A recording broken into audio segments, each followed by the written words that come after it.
later can take you up into the organ lofts and the sound room. So I think those are our major players. I'm going to, and let me just tell you quickly what we're going to do. I'm going to give you a few minutes on the history and then turn it over to Lorna. And then Rick's going to tell about how we organized the process of going through this restoration. And then John will give us a few minutes on the hows and the whys. And then we'll let you kind of prowl around, come up to the chancel, ask questions. There's several of us. My husband's here. He can answer questions too. And then we'll call you back to order. I think so. With that. And for a sound demonstration and a light demonstration, and then a Q&A if you have any questions. And then we have a wonderful bundt cake outside from Nothing Bundt Cake. So, can we start? Okay, so our congregation started in the 1890s when a Riverside couple brought their hospitality with them to Laguna Beach. They bought a lot on the bluff just south of Wyland Galleries for $50, built a little cottage there, and on their porch they offered Bible studies to their friends and other vacationers. Sylvanus and Sabra Ferris were their names, and Sylvanus was one of 3 men in Riverside who went to Brazil and brought back the navel orange to Riverside. He was also a railroad man, and we have a railroad bell up in our tower, and we don't know if that's the connection of why it's a railroad bell, but we suppose that it is. As this group on their porch expanded, they moved to the village meeting hall, which some of you know as it became the art gallery and the forerunner, the foundation of Laguna Art Museum. And their children, the Ferris children and grandchildren, honored Sylvanus and Sabra with this beautiful stained glass window that is behind you or in front of you, which was installed in the sanctuary in 1928. It was made by and designed by a group called, or a company called A. Woodworth and Sons. In 1914, the Ferrises bought 2 lots here on 2nd Street in Forest for $250 each. They built the Little Brown Church, or chapel, and in 1917, it was formally organized as Community Presbyterian of Laguna Beach.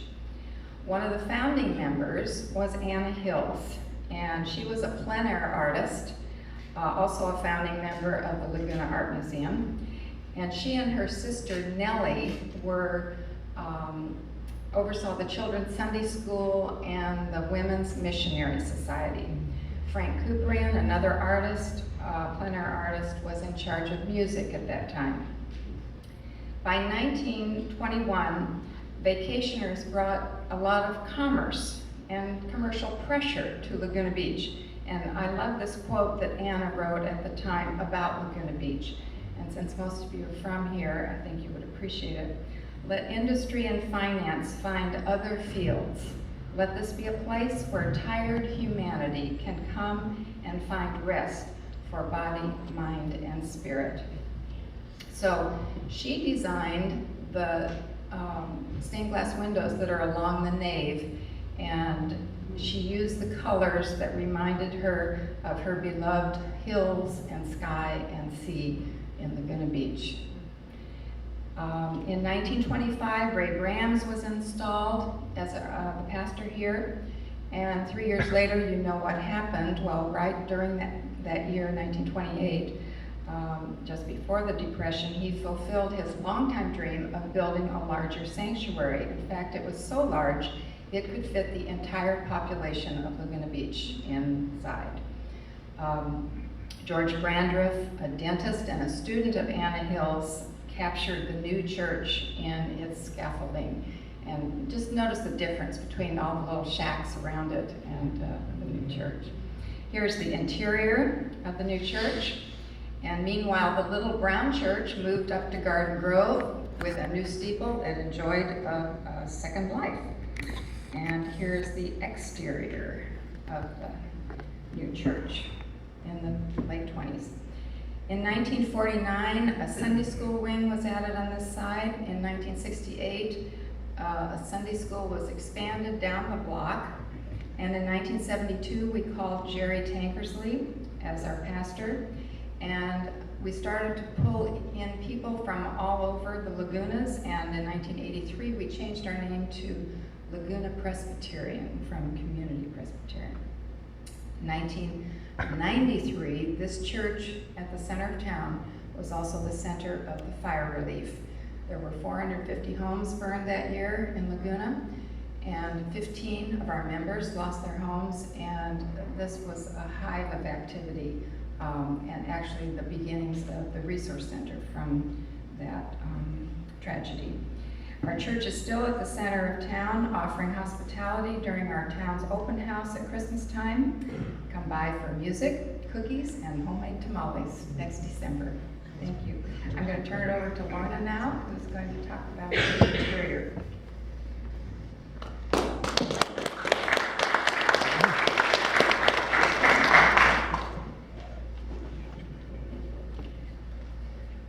Where there's no vision, the people perish. That's a quote from Proverbs 29:18. And Laguna Presbyterian Church had a vision in 2004. It was a vision for renovating our sanctuary and thereby restoring our and reviving our worship. The vision is printed on the inside front cover of the bulletin you were given, and you can refer to that if you want. It spells it all out. This bulletin was used at the rededication service at the completion of the restoration project on January 24th, 2010. Its cover shows the renovated sanctuary that we're sitting in today.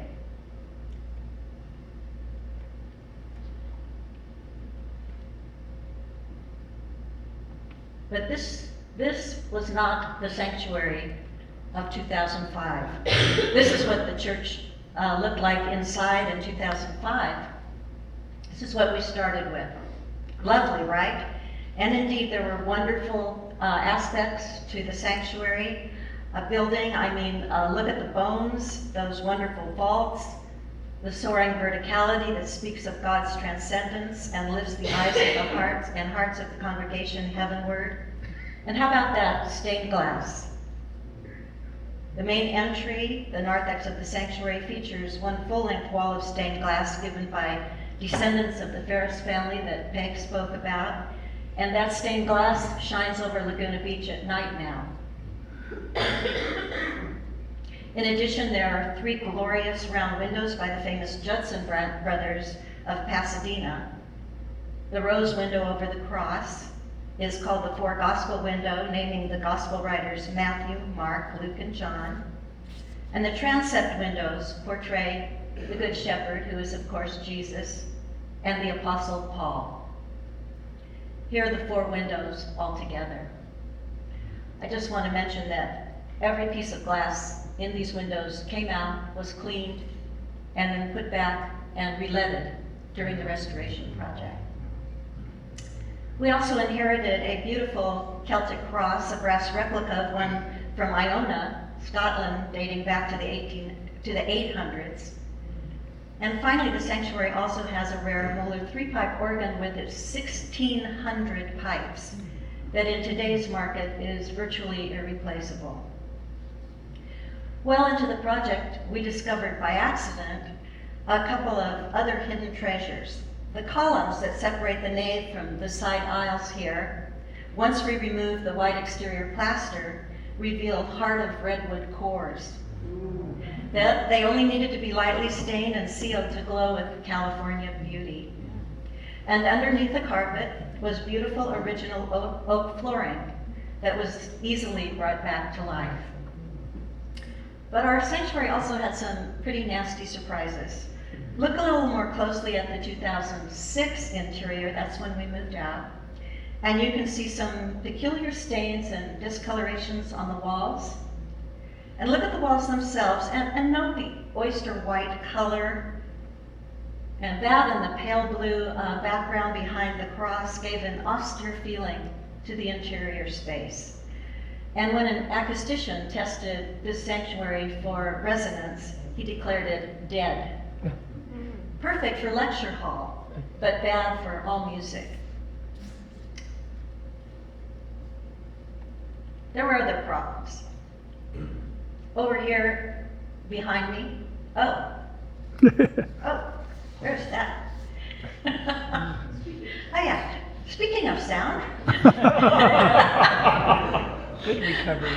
Speaking of sound, how about that gigantic speaker that hung out over the nave transept crossing? That speaker had to transmit sound to the entire nave. That was our one speaker. And how about the jumble of wires, tangle of cables, mixers, mics, and amps all jammed into the transept next to the piano? Look at the chancel area, the space dedicated to the worship service of the people of God.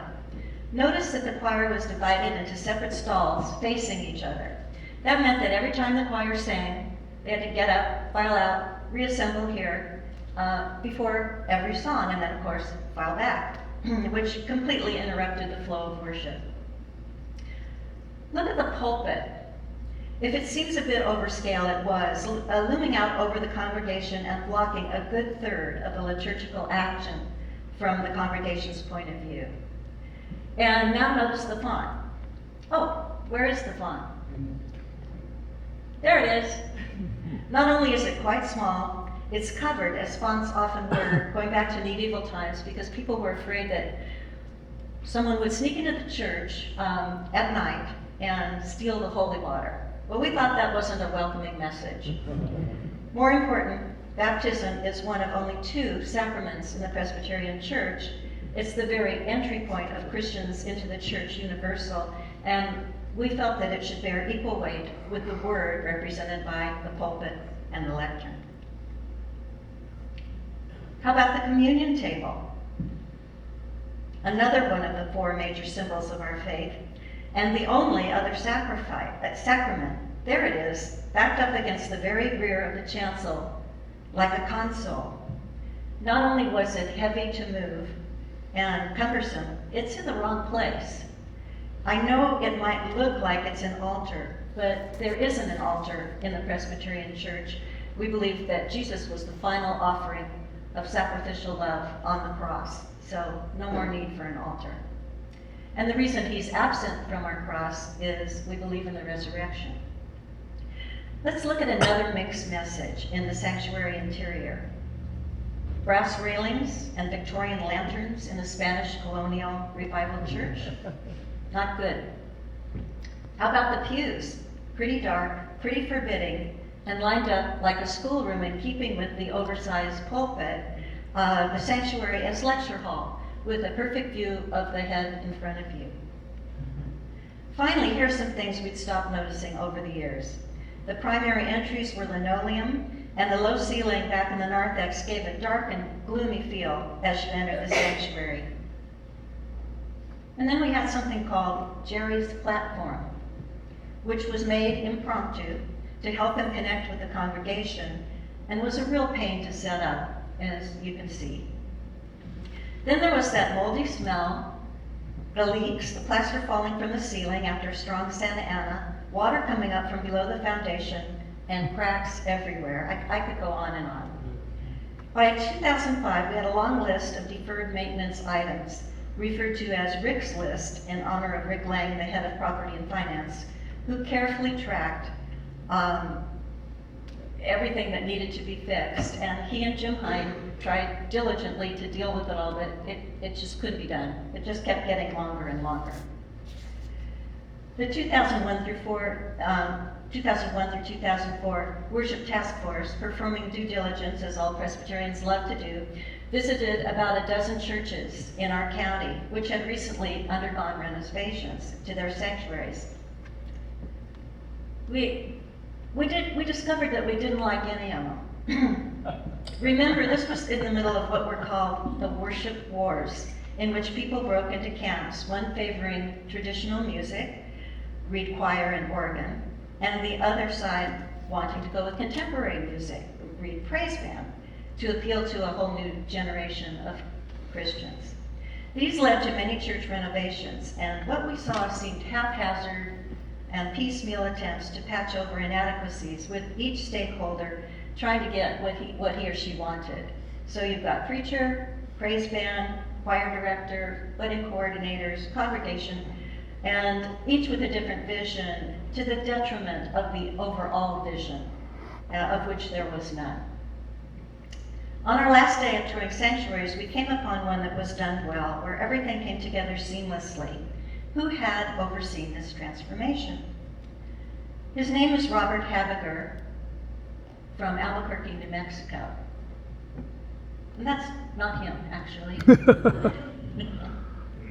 He was only the second AIA licensed architect to hold the newly accredited designation liturgical design consultant. And we brought him out here and hired him to work with us before we had even hired a head architect.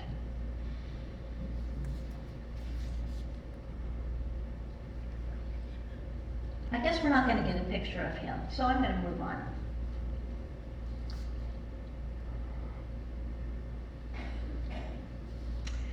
Here's the vision for the sanctuary we developed with Robert Habiger. Simply put, we wanted our sanctuary to embody 3 ideas that all conveniently begin with the letter I. First, we wanted it to be inviting. So out with the oyster white color and in with warm earth tones. We wanted to make the sanctuary accessible to all. So we added AD elements such as the lift from the nave floor to the chancel, so anyone will be able to serve communion, for example. The elevator that goes to every floor of the sanctuary, and also a restroom, so that no one ever has to leave the building during the service or during concert, and the restroom, incidentally, is down the hall to the left. It was Robert's idea to create a sense of gathering around the liturgical symbols through a concentric circular design. This meant many things: curved pews, relocating the choir behind the table so they too would be a visible part of communion and a part of the congregation as a whole. Notice how the chancel floor, made of Jerusalem limestone, now extends out into the nave. And it repeats the circular design like waves on the beach and brings everyone into the same circle. We also wanted, and here comes the second I word, intentionality, theological and artistic intentionality. Theologically, look at the scale of the primary symbols of the faith. Now the pulpit and baptismal font are in balance with each other. The communion table has reclaimed its central position in worship. And the cross is not only elevated, lifting our eyes even more, but framed to achieve the appropriate scale and importance it deserves. All of the elements are movable, adding flexibility for weddings and concerts that happen here, yet substantial enough to embody the theological importance we place on these elements and the sacraments they represent. Second part of intentionality, artistic intentionality, and I imagine you're all interested in that, was achieved by bringing in true artists, many of them locals, to work on the sanctuary. We certainly wanted to honor the artistic legacy that is such a part of this church from the founders on. And Robert Habiger himself is an artist who designed our table, pulpit, and lectern. And he put a word in my ear at the very beginning of the project. He called me aside and he warned, if you don't build the art in at the front end, it's not going to happen. By the time the project is complete, they will have run out of money. So the Interior Design Committee put a good deal of time and effort into finding top drawer artists. And in most cases, we didn't have to look far. This man, Giovanni Capone, is a genius in the metal arts who has his own forge right here in Costa Mesa. He did the base of the font, all the balcony railings, all the candelabras and holders, and he worked with Robert Habiger on the pulpit, lectern, and wedding kneeler as well. It's just beautiful work.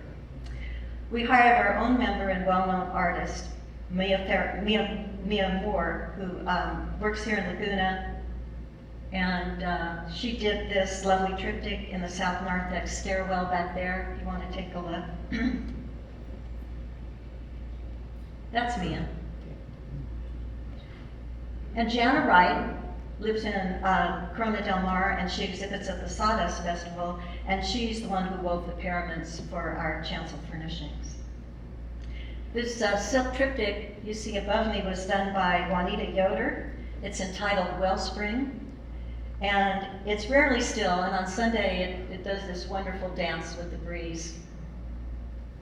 And you might notice that it's suspended by invisible wires, and there are those kinds of suspended wires throughout the nave and up here in the chancel, and we can do special things for Pentecost or at special festivals of the church like Easter and Christmas.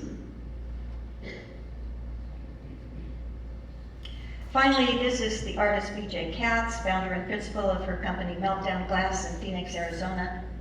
And she's a specialist in something called cast glass. And it requires heating layers of glass to 1500 degrees before shaping it over a mold. And she created our beautiful Starfire baptismal font. It's 32 inches in diameter and open and clear. It reflects our theology that in baptism we're cleansed and baptized into new life.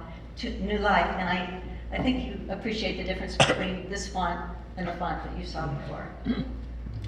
Okay, the third eye, integration. We had a beautiful Spanish mission-style church on the outside with a mix of genres on the inside. Perhaps the original builders ran out of money to complete the interior, or perhaps elements had snuck into the church by committee because of practical concerns and simply stayed there. We wanted the sanctuary to be a coherent, integrated space. This also meant that we had to integrate the sound and lighting with the architectural style. Think about the challenge of that. You've got a building that's near 100 years old. You want to preserve its basic look. At the same time, you want sound for preaching, organ, choir, praise band, and integrated lighting for all the different seasons of the year. From Christmas to Easter, from morning to night, weddings to memorial services. This is no mean trick. Unbelievably, the sound designer we found was yet another Laguna local, David Lawler. And at the conclusion of this program today, we will have an opportunity to experience the amazing acoustic design. It was far ahead of its time. It changes this room without moving a pillar or moving anything so that it can sound like a cathedral, it can sound any way you want it to sound. Our lighting designer, Francis Cray, did a wonderful job of meeting our lighting needs without disrupting the historic look and feel of the space. And that also is no mean trick. If there's an element that seems out of keeping with the overall Spanish mission style of the interior, it would be our large Celtic cross and the quatrefoils right at the end pews and up here on the chancel. And these elements with their intertwining organic design are reminders of the Scottish Celtic tradition in the deep history of the Presbyterian Church. Frankly, nobody knows for certain what the patterns mean, but Celtic spirituality sees God's love intertwined with all nature and all humanity, the transcendent made visible in nature, and the daily work of ordinary people leading ordinary lives with ordinary objects. Please take the opportunity when we let you roam free to come up into the chancel, take a good look at our cross, and see if you can see some amazing animals in there. But before we do that, I'd like to reintroduce John Loomis, the architect of the restoration project, who happens to live right up the block from me in Woodward Canyon. And he specializes in renovating historic buildings, including the Mission down in San Juan Capistrano, and it was just wonderful working with him. And then also our landscape architect, Rick Hume, who co-chaired the project. And frankly, everything I've been talking about concerning the interior of this church would be like arranging furniture on the deck of the Titanic, because without these two, we could have never have made it through the storm that was coming. And at that point, I turn it over to them. Thank you.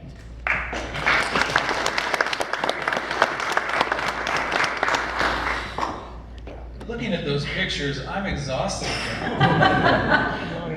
Man, that process was about 10 years going, and the committee was a 6-year effort of intensive, weekly meetings.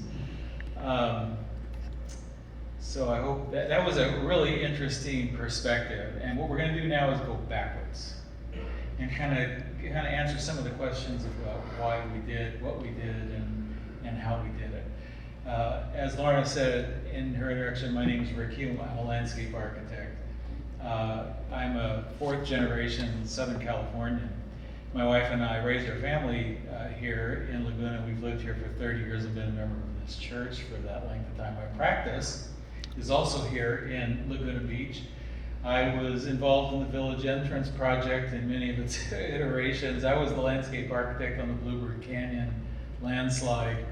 I've been involved with the Orange County Great Park for about 15 years, and I've done amusement parks and golf courses and planned communities around the world. But I got volunteered for this job. And I have to say it was a highlight in my life as